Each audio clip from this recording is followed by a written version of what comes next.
ছাত্র জনতার অভ্যুত্থানে আহত ১,৪০১ জনকে জুলাই যোদ্ধা হিসেবে স্বীকৃতি দিয়ে গ্যাজেট প্রকাশ করেছে অন্তর্বর্তীকালীন সরকার। বৃহস্পতিবার রাতে রাষ্ট্রপতির আদেশক্রমে মুক্তিযুদ্ধ বিষয়ক মন্ত্রণালয় এই তালিকা প্রকাশ করে।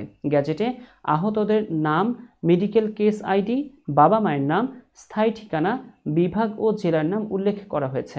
আহতদের ৩টি ক্যাটাগরিতে ভাগ করে সহায়তার পরিমাণ নির্ধারণ করা হয়েছে। এ ক্যাটাগরিতে অতি গুরুতর আহত ৪৯৩ জন, বি ক্যাটাগরিতে গুরুতর আহত ৯০৮ জনের নাম তালিকাভুক্ত করা হয়েছে।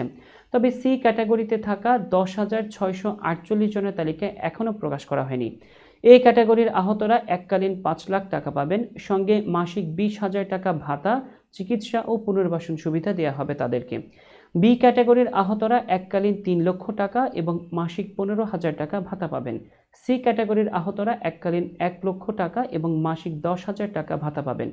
এর আগে ১৫ জানুয়ারি শহীদ ৮৩৪ জনের তালিকা গ্যাজেট আকারে প্রকাশ করা হয়। নিহতদের পরিবারকে এককালীন ৩০ লাখ টাকা সহায়তা এবং মাসিক ২০,০০০ টাকা ভাতা দেওয়ার সিদ্ধান্ত হয়েছে।